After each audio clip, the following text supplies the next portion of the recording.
예. 오늘 7월 셋째 주일이고요. 이제 이 본문으로 우리가 두 번 설교를 했는데요.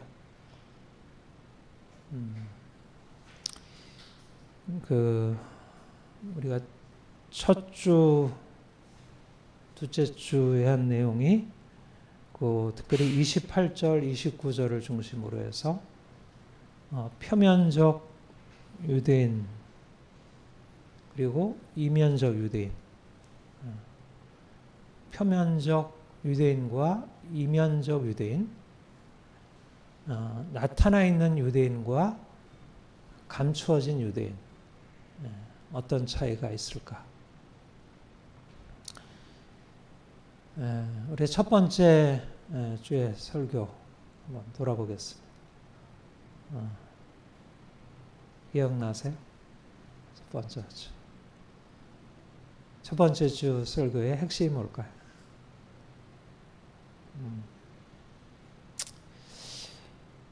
감추어진 유대인, 그러니까 표면적 유대인, 나타나 있는 유대인이 아니라 이면적 유대인, 감추어진 유대인이 되는 것. 그러니까 주님을 만난다는 것은 표면적 유대인에서 감추어진 유대인으로 바뀌는 것이다.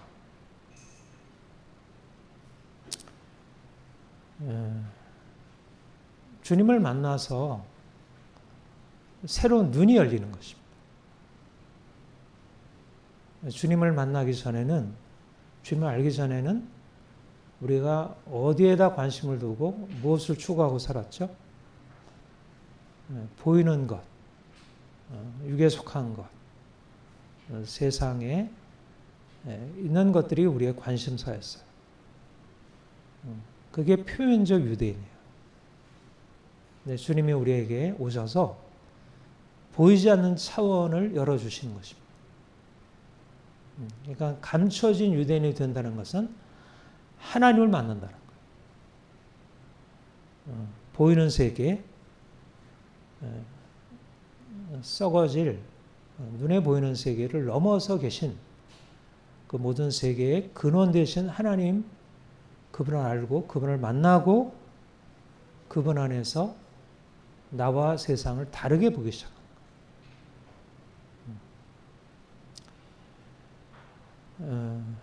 여러분 그 말씀 기억하죠? 우리가 주목하는 것은 보이는 것이 아니요 보이지 않는 것이다. 바로 주목하는 것이 보이는 것을 주목하고 살아가는 사람이 표면적 유대인이라면, 보이지 않는 것을 주목하는 것이 감춰진 유대인의 삶입니다.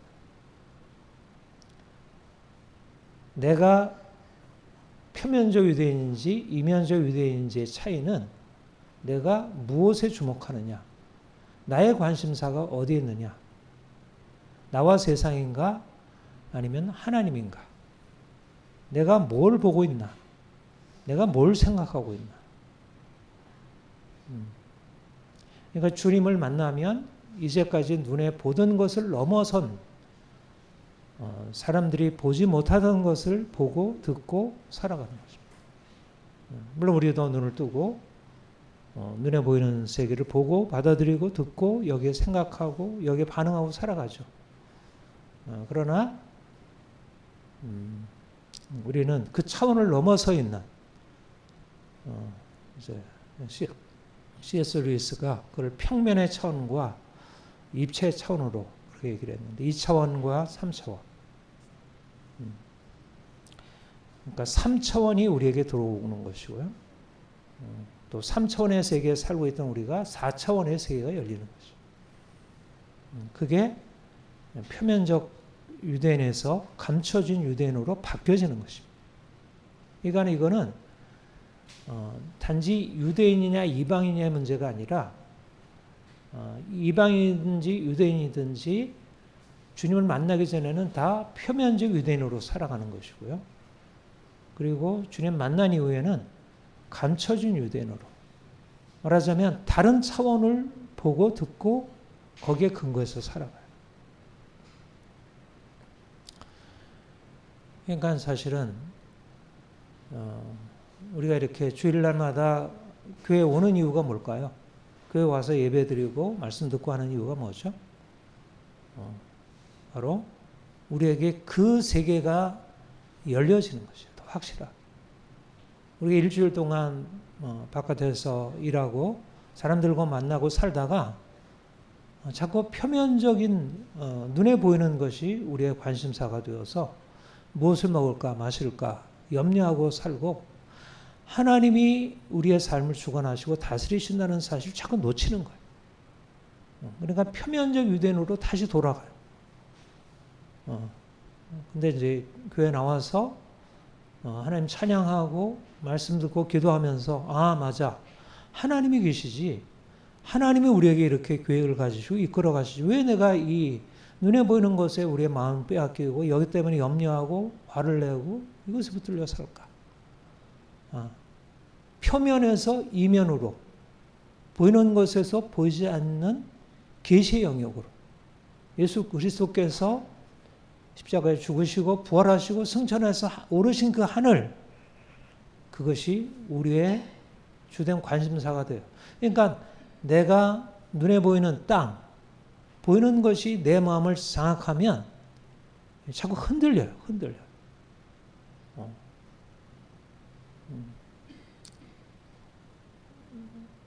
지난주에 모스탄 대사 와가지고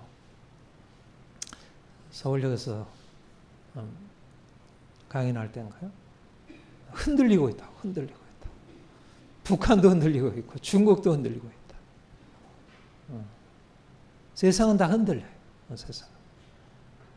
그러니까 보이는 세계를 붙들고 살면 자꾸 흔들려요. 마음도 흔들리고 자꾸 흔들려요.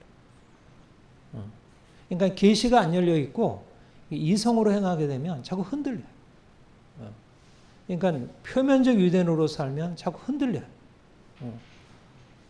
아이들 때문에 흔들리고 돈 때문에 흔들리고 직장 때문에 흔들리고 이 사회 때문에 흔들리고 이러저러한 것들이 자꾸 마음을 흔들어요. 왜냐하면 이 세상 보이는 것들은 다 흔들리게 돼 있으니까 영원하지 않으니까 자꾸 불안하고 두렵고 그러니까 표면적 유대인으로 사는 사람들은 늘 왔다 갔다 해. 이 기복이 심해요. 저 하늘 뭐 꼭대기로 올라간 것 같아도 저 밑바닥으로 떨어지고 그러니까 어떻게든지 그걸 붙들려고 뭐 안전장치를 자꾸 마련하려고 하죠. 자꾸 보험을 만들려 놓고 뭔가 안전한 돈을 붙들려고 하고 사람을 붙들려고 하고 뭐 이러저러한 걸 만들어서 하려고 하지만 하나님 외에 예수 그리스도 외에 어디에 안전한 게 있어요. 다 흔들리는 거죠. 그러니까 보이는 것은 잠깐이요. 보이지 않는 것은 영원합니다. 예? 보이는 것에 의해서 살면 표면적 유대인으로 살면 자꾸 내가 붙들었던 게 잠깐 있다가 사라져 없어져요. 마음이 자꾸 힘들어지고 불안하고 화가 나고 그런 거예요. 여러분 외부의 일 때문에 마음이 흔들리는 게 아니고요. 내가 보이는 것을 자꾸 붙들고 있어서 그래요. 표면적 유대인으로 살아서 감춰진 유대인으로 말하자면 하나님의 계시 하늘이 열려 있어야 하고 그 하늘에서 오는 음성을 들어야 되고 그것이 우리의 마음을 장악해요. 이게 본문에서 말씀하고 있는 표면적 유대인이 아니라 감추어진 이면적 유대인으로 살아야 된다. 지난주에 감추어진 그리스도인으로 살아가게 대해서 얘기를 했습니다. 지난주 내용은 뭐죠?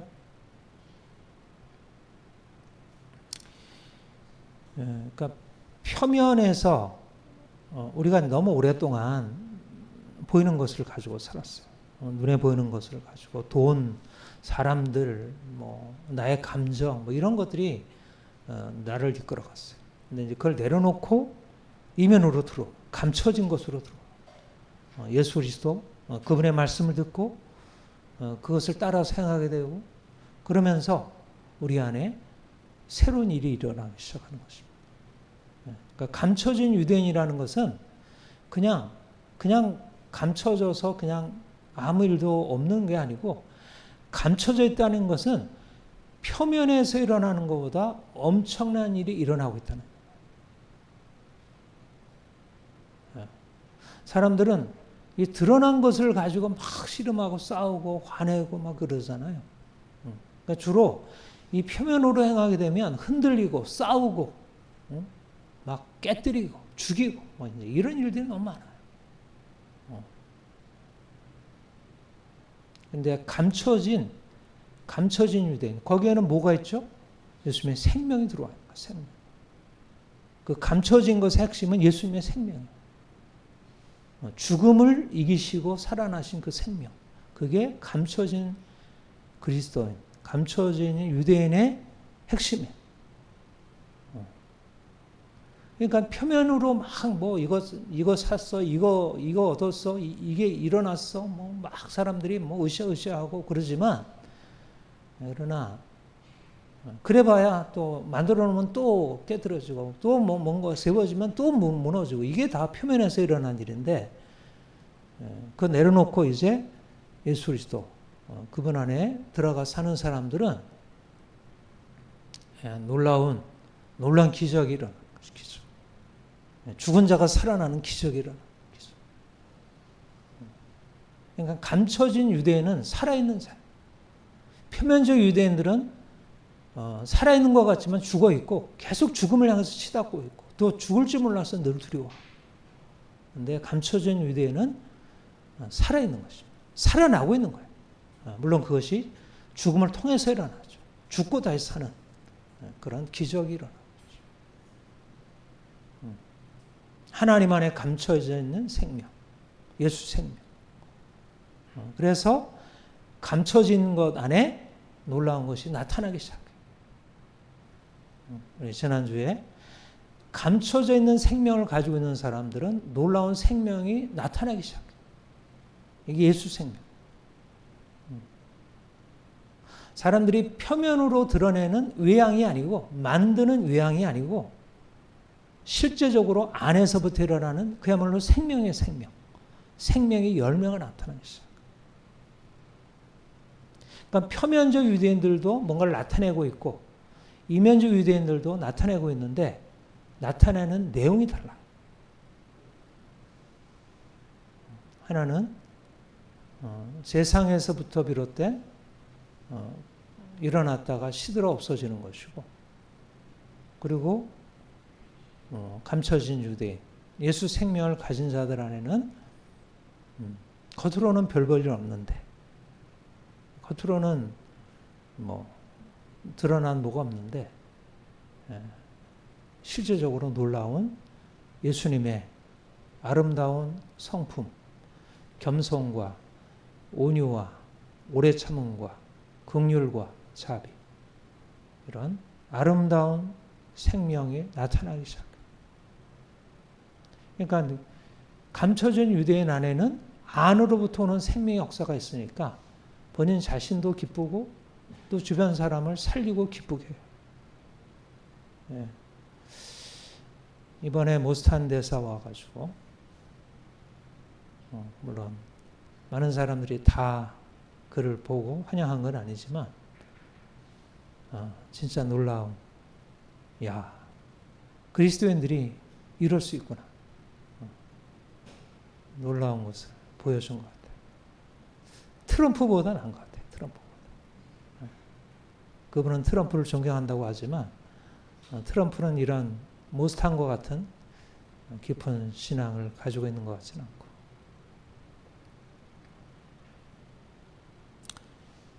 예, 그 안에 생명이 있고요. 그 생명이 향기로 드러나고, 이거 믿지 않는 사람들에게도 그게 비춰지잖아요. 얼마나 용기 있고 사람들을 사랑, 자기를 헌신하고 희생하고.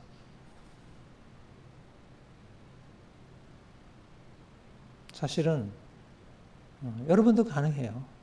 뭐 서로 한번 그렇게 대사 아니어도 충분히 그리스도의 대사로 충분히 그 생명 나타낼 수 있습니다.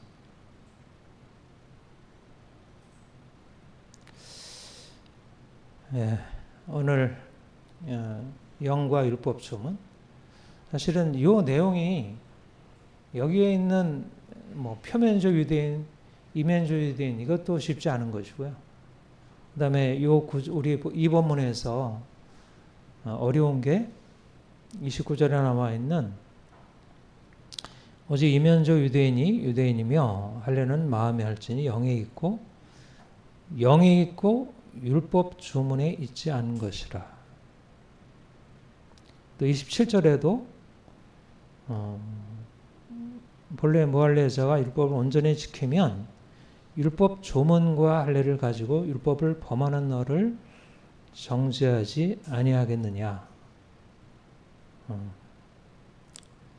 요 영에 있고 율법 조문에 있지 않다. 또 율법 조문과 할례를 가지고 율법을 범한다. 이게 무슨 말일까? 오늘은 영에 있고 율법 조문에 있지 아니하다는 이 말씀을 여러분들에게 풀어드리면서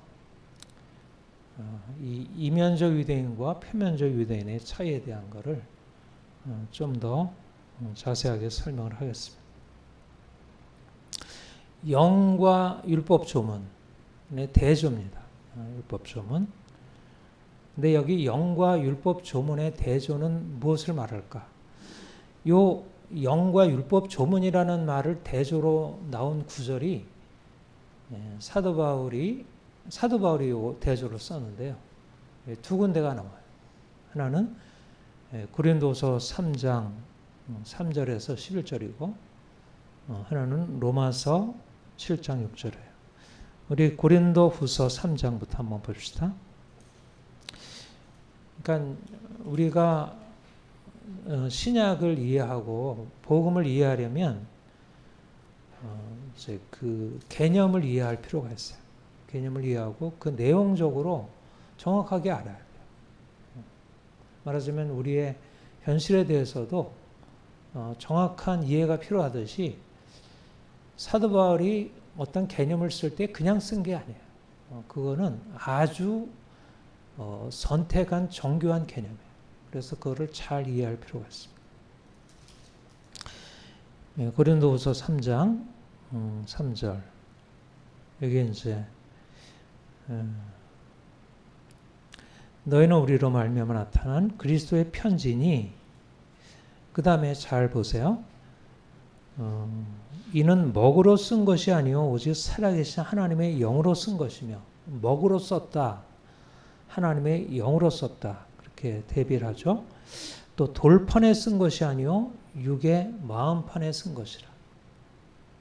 로마서 2장에 나와 있는 것과 좀 대비가 연관이 되죠.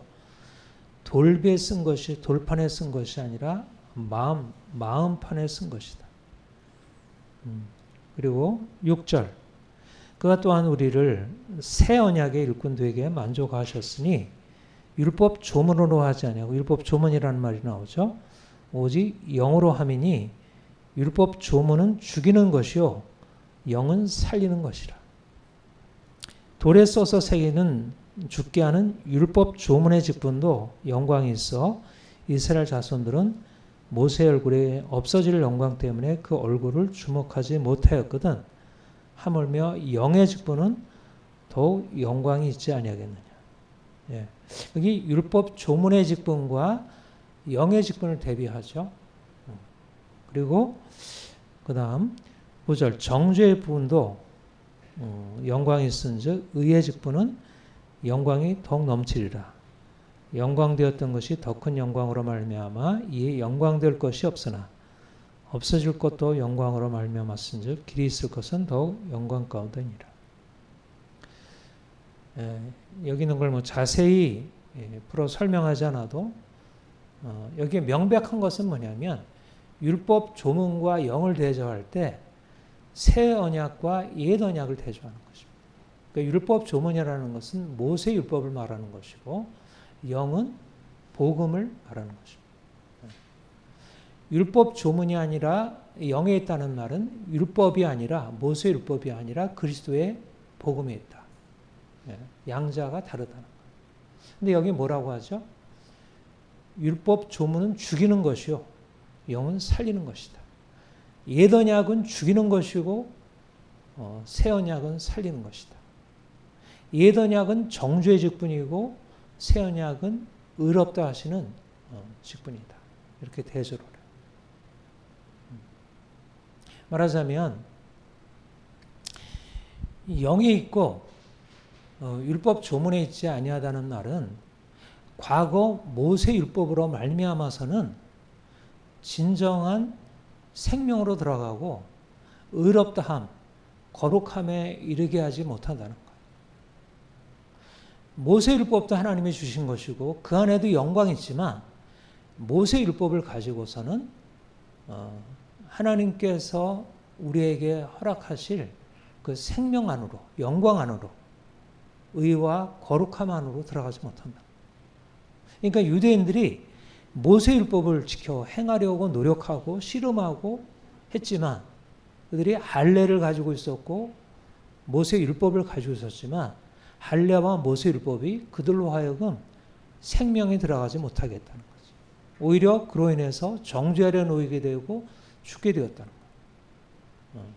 어디에서 생명과 의가 주어지게 되었냐면 예수 그리스도의 복음.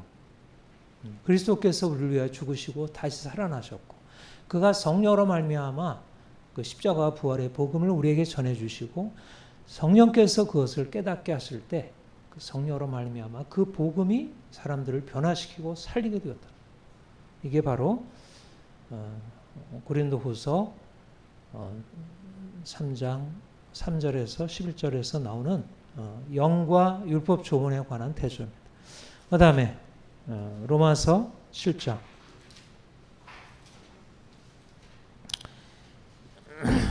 로마서 7장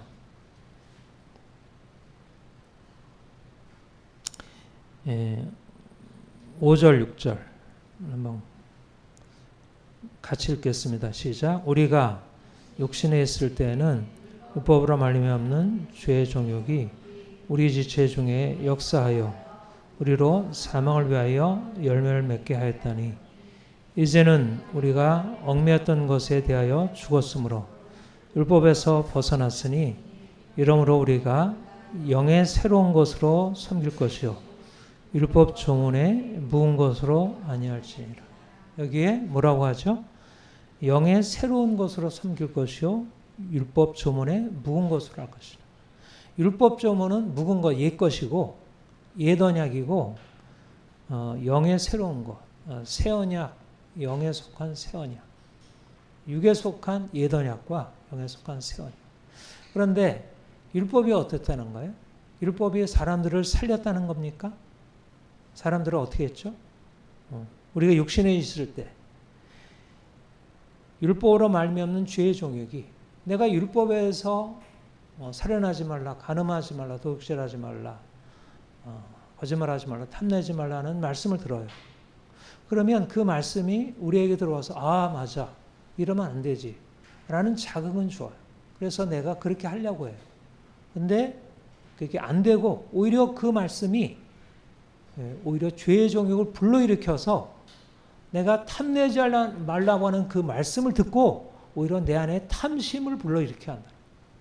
오히려 그 계명이 나의 죄를 다스릴 수 있는 능력이 아니라 죄가 율법을 가지고 나를 오히려 더 깊은 죄에 빠뜨려서 넘어지게 한다.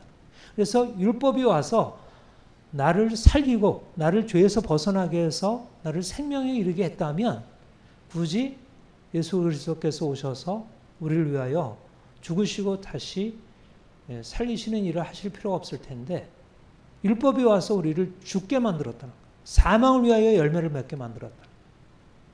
그런데 그리스도께서 오셔서 우리를 위하여 죽으시고 죄로 말미암아 죽은 우리를 살리셔서 이제는 생명의 열매, 거룩함에 이르는 생명의 열매를 맺게 했다. 무슨 말인지 이해가 되죠?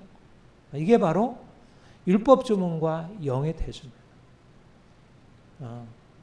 표면적 유대인은 모세 율법을 의지해서 할례와 모세 율법을 의지해서 하나님이 요구하시는 거룩함에 나아가려고 노력하지만 그러나 그들의 삶에 그 율법이 요구하는 의를 이루고 그래서 하나님이 주시는 축복 안으로 들어가지 못했다는 거예요. 이게 옛 언약이 가지고 있는 실패였다는 거예요. 예레미야 31장 31절 이하에 옛 언약이 이스라엘 백성들에게 주어졌지만 옛 언약의 백성이 이스라엘 백성들 안에 그것을 지킬 수 있는 능력이 없어서 그들이 옛 언약을 깨뜨림으로 저주 아래 이르게 되었다. 그런데 날이 이르리니 새 언약을 주시리라. 근데 새 언약은 어디에 율법이 세워지냐면 돌비에 세워지는 것이 아니라 마음에 새겨져 가지고 마음을 바꾸는 거예요. 외부에서 율법이 우리에게 명하지만 우리 자신 안에 있는 그런 죄를 바꿀 수 없었는데 새 언약이 와서 죄 아래 있고 죄로 인해서 정죄 아래 있는 자들을 정죄에서 벗어나게 하고 그리고 거룩함에 이르게 했다는 것입니다. 여러분, 이게 바로 율법 조문과 영의 대조입니다. 그러니까 표면적 유대인은 율법 조문과 할례를 의지해서 하나님께 나아가려고 했어요.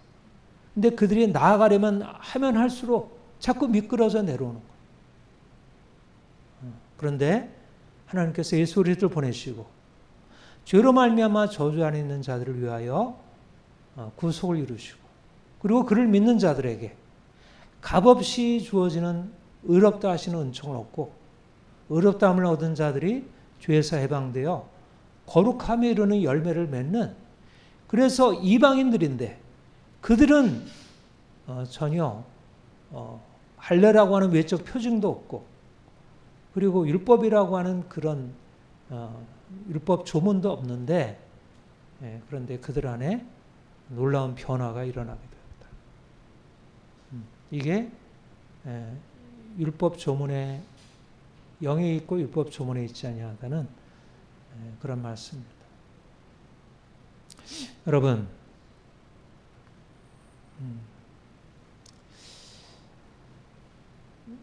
사람들 안에 양심이 있죠. 양심이 있어. 선하고 깨끗하게 살려고 하는 마음들이 있어요. 사랑하며 살려고 해요. 미워하지 않고 분노하지 않으려고. 그런데 우리가 번번이 느끼게 되는 건 뭐죠? 내가 원하는 대로 안 된다는 거. 이게 인간이 가져온 한계. 말하자면 내가 스스로 내 안에 있는 이 강력한 이 죄의 세력을 깨뜨릴 수 있는 힘이 없다는 거예요. 왜 옛 언약이 아니고 왜 새 언약일까? 왜 율법 조문이 아니라 왜 영일까? 율법 조문이 와서 우리에게 아무리 죄를 가르쳐주고 우리 양심이 그 율법 조문을 듣고 그것에 대해서 깨닫고 동의하고 맞아. 네, 그렇게 살아야지 말아야지 해도 그것을 이길 수 있는 힘이 없다는 거예요. 로마서 6장에서 뭐라고 하죠? 죄의 종이라는 거예요. 죄의 종. 죄의 종.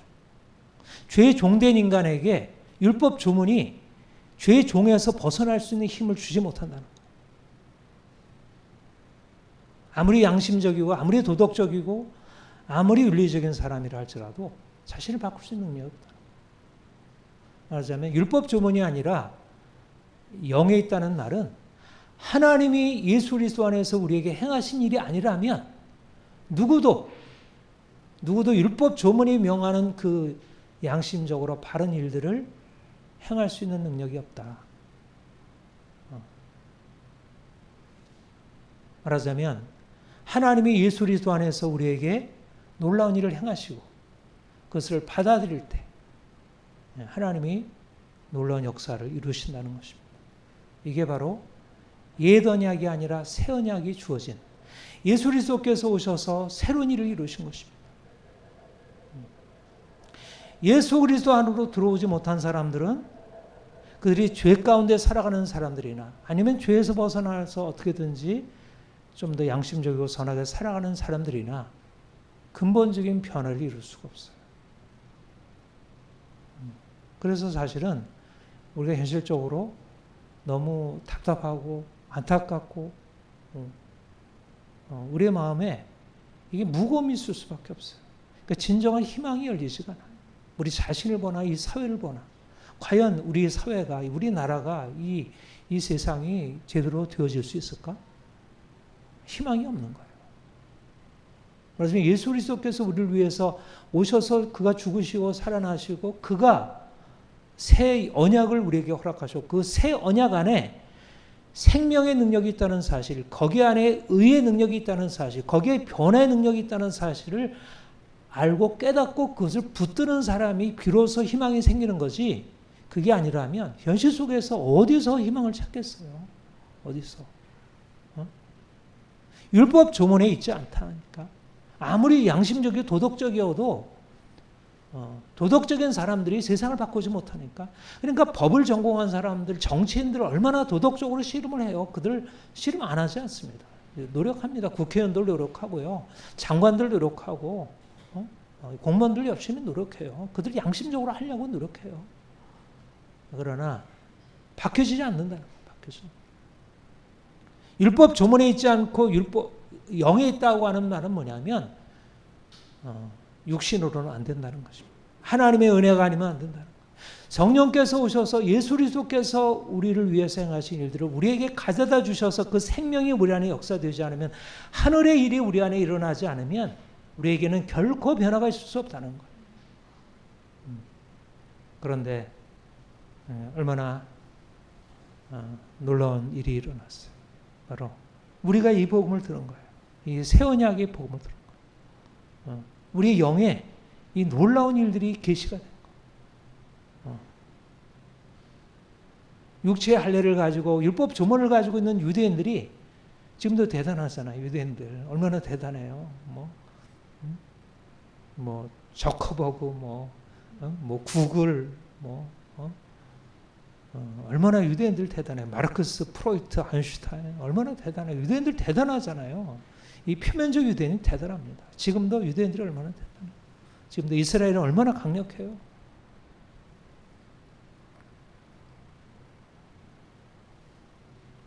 표면적 유대인도 대단해요. 표면적 유대인도 대단한데 사실 근데 그거는 뭐예요?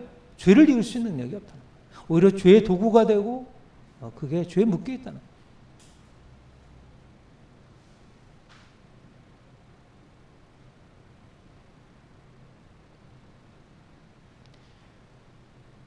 진정한 변화, 진정한 생명은 예수 그리스도 안에 있고 예수 그리스도와 영으로 연합한 자, 그래서 그 생명을 경험한 자, 이 새 언약의 능력으로 살아가는 자, 그것이 우리를 살리고 이것을 세상을 변화시킬 수 있어요. 우리나라가 현재 이렇게 큰 위기 가운데 있는 것은 사실 하나님이 우리 안에 이 새 언약, 이 생명의 능력을 나타내시는 기회가 되기 위함이다. 모스탄이 그런 비전을 선포한 것입니다. 지난 주간 놀라운 비전을 선포한 거예요. 사실 기적을 선포한 거예요. 기적. 우리나라의 기적을 선포한 거예요. 미국에서도 없었던 일이에요. 이 기적. 미국에도 안 일어나는 게. 근데 지금 그 일이 일어날 것이다라고 하는 예언적인 선포라고 한 거예요. 어떻게 그 일이 진행이 될지는 모르겠습니다. 여러분들에게 지난주에 얘기했죠. 여러분들이 훨씬 낫다고, 세상 사람들보다. 감춰진 유대인이 표면적 유대인보다 훨씬 낫다니까요. 여러분들이 마르크스보다 낫고 프로이트보다 낫고 아인슈타인보다 나은 거예요. 저커버드보다 낫고 구글보다 나은 거예요. 훨씬 나은 것입니다. 왜냐하면 예수 그리스도의 죽은 자 가운데 살리는 능력이 우리 안에 있잖아요. 우리는 세상에 속해 있지 않아요. 그러나 세상보다 훨씬 뛰어난 능력을 가지고 세상을 좌우할 수 있어요. 세상을 다스리는 자들이에요. 네. 여러분, 못산 한 명, 그 작은 사람 한 명이 와가지고 온 나라를 뒤흔들어 놓은 것 보세요. 하나님의 영이 함께하면 놀라운 변화가 일어나요.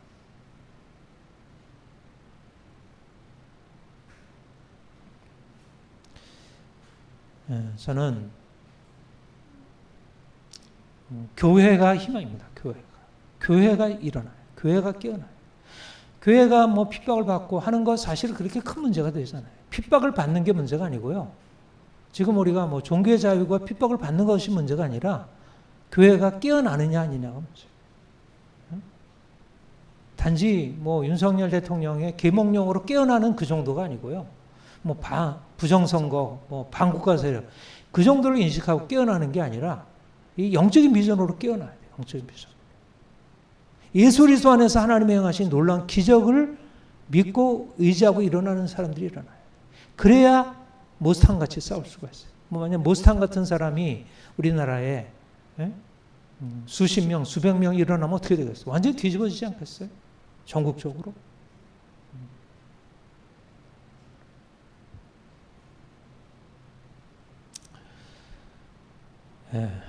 본문 17절 이하에서 굉장히 길게 그 표면적 유대인, 특별히 당시에 아주 위선적인 유대인들에 대한 얘기를 하고 있습니다. 여기 보면 그 17절부터 20절까지는 이 유대인들이 굉장히 그 긍정적인 것을 붙들고 있는 것 같아요. 유대인이 불리는 내가 율법을 의지하고 얼마나 좋습니까? 하나님을 자랑하고 율법의 교훈을 받아서 하나님 뜻을 알고 하나님의 지극히 선한 것을 분간하고 맹인들의 일을 인도하는 자요 어둠에 있는 자의 빛이요 율법에 있는 지식과 진리의 모범을 가진 자로서 어리석은 자의 교사요 어린아이의 선생으로 스스로 믿으니 얼마나 귀한 일을 가져. 그러니까 유대인들이 이 놀라운 것을 가지고 있는 거예요. 율법에 가지고 있다는 그 엄청난 가치를 알고 야 이게 얼마나 놀라우냐 자랑하고 실제로 그것을 인정하는 거예요. 생각으로 지식으로 마음으로는 있어요. 근데 어때요? 그 다음에 21절 같이 읽어볼까요? 시작. 그러면 다른 사람을 가르치는 내가 내 자신은 가르치지 않으며 도둑질하지 말라 선포하는 내가 도둑질하느냐 간음하지 말라 말하는 내가 간음하느냐 우상을 가지는 내가 실제 물건을 도둑질하느냐 율법을 자랑하는 내가 율법을 범함으로 하나님을 욕되게 하느냐. 네, 그렇죠? 네. 근데 실제 지금 그들의 삶은 어떠하죠? 살아가는 사람을 가르치지만 가르치는 대로 살아가죠. 간음하지 말라고 하면서 간음하고 도둑질하지 말라고 하면서 도둑질하고 우상을 가증히 여긴다고 하면서 신전 물건을 훔치고 율법을 자랑하면서도 율법을 범하고 그래서 마음의 생각은 율법대로 행해야지라고 하고 또 그렇게 가르치기도 하지만 실제적인 삶에서는 전혀 그런 자기가 가르치는 대로 삶이 나타나잖아요. 왜 그럴까요?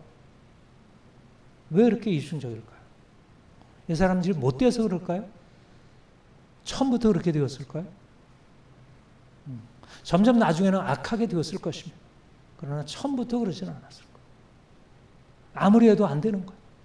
내가 이 말씀을 붙들었지만 실제적으로 그 말씀대로 살 능력도 없고 하게 되는 게 여러 가지 힘들고 하니까 그 말을 내려놓고 이중적으로 살기로 작정을 하는 거예요. 그러니까 듀얼 모드가 된 거예요. 듀얼 모드. 양심의 가치가 때로 있을 수도 있지만 어쩌겠어. 이러면서 점점 오히려 율법을 알기 전에는 율법을 제대로 알기 전에는 내 마음에 양심의 가책으로 됐는데 율법을 알고 나서 씨름하다가 포기하고 나니까 이제는 가치잖아, 가치. 그러니까 점점 더 악해져. 오히려 율법을 가지지 않은 자들보다 점점 더 악해지는 거예요. 알고 나니까. 이게 여러분 그렇잖아요. 한번 약을 썼는데 약이 안 들으면 어떻게 돼요? 내성이 생겨가지고 더 강해져. 무서운 것입니다. 진리를 알고 진리를 순종치 않게 되면 엄청나게 무서운 일이 일어나요. 여러분 유대인들 보세요. 유대인들에게 얼마나 귀한 걸 줬어요. 그런데 유대인들이 지금 하고 있는 일을 유대인들 중에 정말 탁월한 사람들 많아요. 그런 걸 정말 선한 사람들 너무 많고. 근데 지금 세계에 악한 일을 저지르는 수많은 사람들이 유대인들이에요. 그렇잖아요. 글로벌리스트들. 그 다음에 뭐 젠더 이데올로기, 뭐 마르크스 신좌파, 뭐 마르쿠제, 뭐 홀카이, 뭐 아도르노, 뭐 이런 프랑크푸르트 학파들, 그리고 그 젠더 이데올로기를 만들어낸 주디스 버틀러, 다 유대인들이에요. 그러니까 하나님을 대적하면서 악하게 된 마르크스, 가장 대표적인 유대인 마르크스.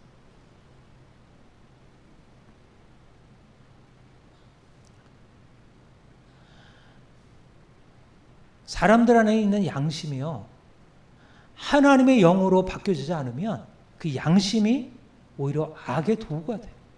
선악을 분별하는 것이 자신들을 죄에서 벗어나게 하는 게 아니라 그게 오히려 악의 도구가 돼요. 다른 사람을 비난하고 비판하고 죽이려고 하고. 얼마나 무서워. 이게 표면적 유대인이라. 표면적. 내 안에 있는 죄의 세력이 오히려 율법을 가지고 나를 사로잡아서 나를 죽게 만들어요.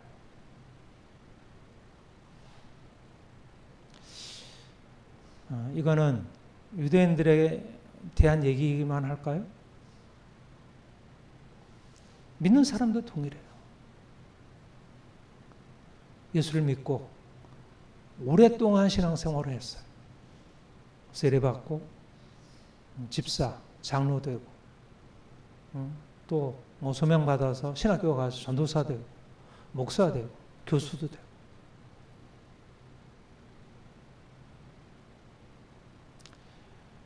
근데 처음에 변화가 일어나요. 근데 조금 지나다 보면 어떻게 돼요? 변화가 없는 거예요. 옛날로 다시 돌아가요. 점점 마음이 굳어져 버려요. 그러니까 예수 믿는 사람들이 뭐 증거가 있어야 하는데 오히려 믿지 않는 사람보다 더 못하게 보여요. 더 고집스럽고, 더 독선적이고, 더 이기적이고, 더 말이 안 돼요. 그리고 여기서 나와 있는 실제적으로 오늘날도 예수를 믿는 사람들 안에 있는 좌파, 믿는다고 하면서 좌파, 이 악을 행하는 그런 것에 같이 동참하면서 교회 나가서 버젓이 주님을 예배한다고 해요.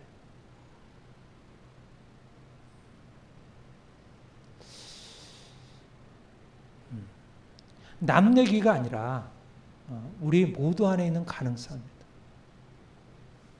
그러니까 주님이 우리 안에 오셔서 우리를 바꾸지 않으면 우리도 그렇게 될 수 있어요. 주님이 그런데 우리가 이런 표면적 유대인으로 이렇게밖에 살아갈 수밖에 없는 우리였는데 주님께서 우리에게 오셔서 우리를 바꾸신 것입니다.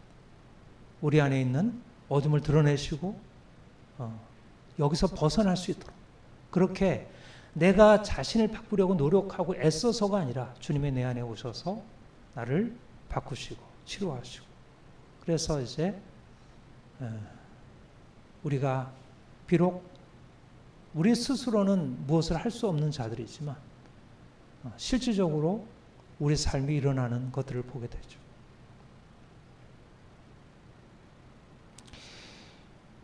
중요한 것은 예수 그리스도, 그분이 우리 안에서 일하시는가, 그분의 생명이 우리 안에 일하시는가 아닌가요. 말하자면 내 안에 예수님의 생명이 임하면 내가 겉으로 드러나서 아무것도 나타낼 것이 없는, 표면적으로 아무것도 가지지 않은 이방인이라 할지라도, 아무것도 가지지 않은 이방인이고 별벌을 없는 자라고 할지라도 내 안에 계신 예수 그리스도께서 놀라운 일을 이루셔요.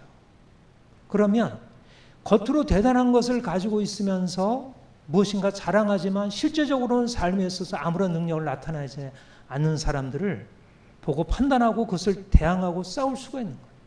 그들 안에는 엄청난 힘이 있는 것 같고 권세를 가지고 이것저것을 좌우할 수 있는 것 같지만 그들은 아무런 능력이 없어요. 오히려 그들은 하나님의 심판 아래 있어요. 하나님의 심판이 그들 위에 있어요. 여러분, 내가 만약 표면적 유대인의 삶 가운데 있으면 그들이 대단해 보이겠지. 겉으로 대단한 일을 하고 다른 사람 판단하고 자기를 교사라고 여기고 스승이라고 여기고 정치인이라고 여기고 사람들이 이끌어간다고 보고 대단하게 보고 그 밑에 절하고 그것을 따라가지 않으면 큰일 날이라고 생각하지. 그런데 우리 안에 새로운 눈이 열린 거예요. 그게 가짜라는 걸 안 거예요. 가짜라는 것을. 그들이 가지고 있는 표면적인 대단함이 아니라는 걸 보게 된 거예요. 그것은 아무것도 아니고 그것은 굉장히 허망하다는 것. 그것은 흔들리고 사라지고 없어질 것이라는 사실이라는 거예요. 많은 사람들이 그것 앞에 다 굴복하는데 우리는 그것이 아무것도 아님을 보게 되는 것입니다. 하나님이 이미 새 일을 행하셨습니다. 앞으로 행하실 것이 아니고 이미 행하셨어요. 우리는 이미 옮겨진 사람들은 여기에 지금 뭔가 대단한 일이 일어났다고 여기 그 밑에서 모여서 이것을 지키려고 애쓰고 이것을 붙들려고 하고 이거 어떻게든지 이거 붙들려고 하지만 그거는 사실은 문제가 안 돼요. 이건 무너져도 괜찮아요. 설사 우리 한국의 자유민주주의가 심각하게 훼손이 돼도 그것은 사실 문제가 되지 않아요. 흔들릴 수 있어요. 그런데 우리 안에 그것을 넘어서는 영원한 생명, 영원히 흔들리지 않는 그 생명이 우리 안에 주어져서 이미 옮겨진 것입니다. 이미 예수께서 오셨고 이미 우리는 죽은 자들이 아니고 죽은 자 가운데 산 자이고 주께서 우리 안에 놀라운 일을 이루시고 있어요. 우리가 가진 것이 없어도 우리가 세상 사람들이 보기에는 별볼일 없는 자 같아도 우리 안에 있는 이 생명을 가지고 나아가면 세상이 감당할 수 없는 그런 것을 나타낼 수 있습니다. 표면적 유대인과 이면적 유대인의 싸움에서 누가 이기겠어요? 표면적 유대인들은 기껏해야 겉으로 포장하는 것뿐이고 이면적 유대인 안에는 하나님의 생명이 있고 하나님의 영이 함께 있고 이미 죽은 자를 살리신 능력이 그 안에 있는데 누가 이기겠어요? 우리 안에 예수님의 생명이 더 힘있게 나타나다. 이것만이 관건해. 이것만이 있으면 우리 앞에 놓여있는 어떤 외부 세력에 바깥에 어떤 일이 일어난다 할지라도 그것은 전혀 문제가 되지 않습니다. 카이로스. 카이로스는 이미 우리 안에 있는 것입니다. 이미 우리는 카이로스 안에 들어가 있는 사람들. 카이로스 안에 들어간 사람들. 새날 안에 들어간 사람들. 이전 것은 지나갔으니 보라 새 것이 되었도다. 세상의 어떤 것도 감히 우리를 대적할 수 없다는 거예요. 번번이 실패한다네. 번번이. 그들은 아무리 싸워 이기려고 하더라도 번번이 실패한다는 거예요. 왜냐하면 예수님의 생명이 우리 안에 있으니까.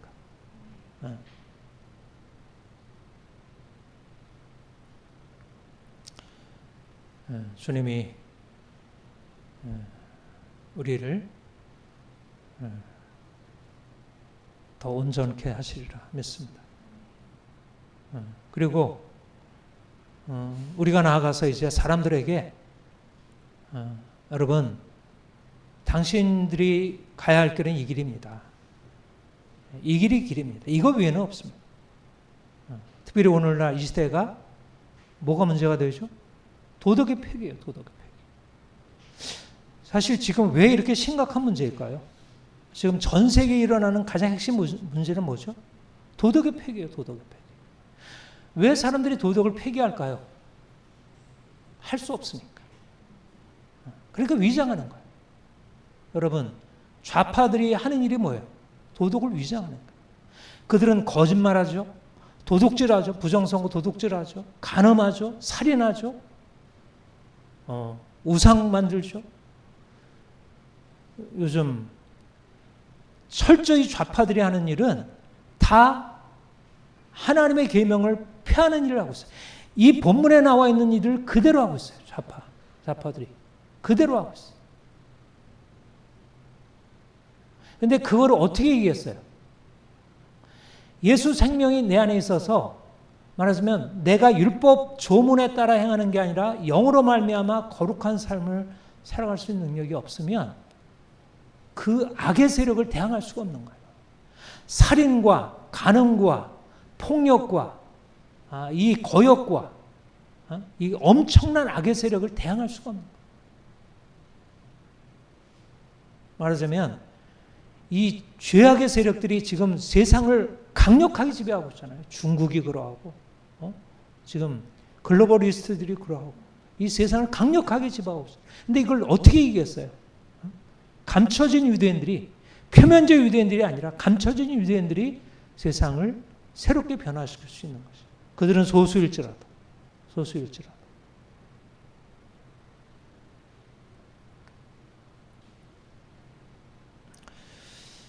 주님이 우리를 통하여 놀라운 일을 행하실 것을 믿고 기대합니다.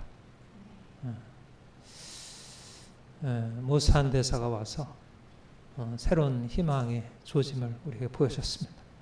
그분 자신이 희망은 아니겠지만 그러나 그리스도인들이 어떻게 세상을 향해서 나아갈지를 아주 너무 분명하게 잘 보여준 것 같아요. 그분이 은평제일교회에서 설교한 그 모르독의 에스더 설교, 참 너무나 놀라운 비전을 선포하고요. 내가 오늘 아침에도 그 설교를 한번 다시 들었는데, 여러분들이 에스더 모르드처럼 될 수 있습니다. 하나님이 과거 페르시아에 행하셨던 일, 여기 대한민국에서도 동일하게 정의를 행하실 수 있습니다. 여러분 일어나세요, 싸우세요. Rise up, fight. 이렇게 해서 여러분 사실은 이게 내면 안에 그리스도의 영이 없으면 그 용기와 그 담대함과 그 열정을 계속 유지할 수가 없어요. 이건 하나님께로부터 온 것이 아니면 안 돼요. 하나님으로부터 온 사람들은 세상을 두려워하잖아요. 사실 여러분 얼마나 이게 겁나는 일이에요. 한 나라의 대통령을 끌어내리고 내란범이라고 하고 하는데 이게 얼마나 두려운 일을 하고 있습니까? 그런데 지금 정말 겁 없이 하잖아요. 겁 없이. 전혀. 그가 뭐 트럼프의 인정을 받아서 그러나요? 트럼프는 사실 신호를 내비치도 않았을 거예요. 근데 트럼프를 믿은 게 아니라 하나님을 믿은 거죠. 하나님이 우리를 통하여 새 일을 행하시려 믿습니다. 기도하겠습니다. 하나님 아버지,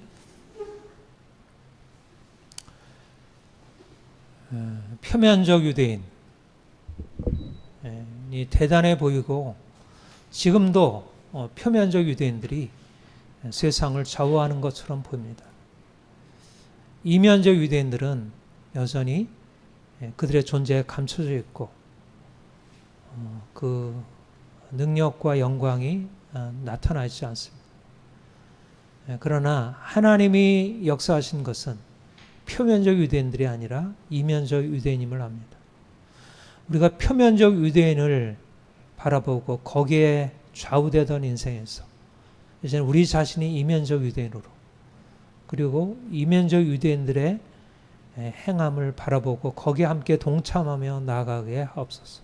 이제 그리스도께서 이 땅에 오셔서 이미 표면적 유대인들을 넘어서서 이면적 유대인들을 일으키시고 지금도 새 일을 행하고 계심을 봅니다.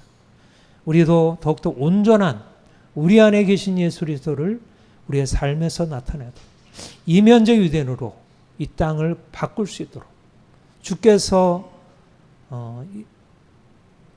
사도 바울을 통해서 복음을 듣는 자들이 세상을 바꾸게 하셨듯이 오늘날도 주의 복음을 들고 듣고 깨닫고 이 복음에 반응하는 자들을 통해서 이 땅에 어두운 악한 영들의 질서, 그런 권세들을 깨뜨리고 새 일들을 행하실 것을 믿습니다.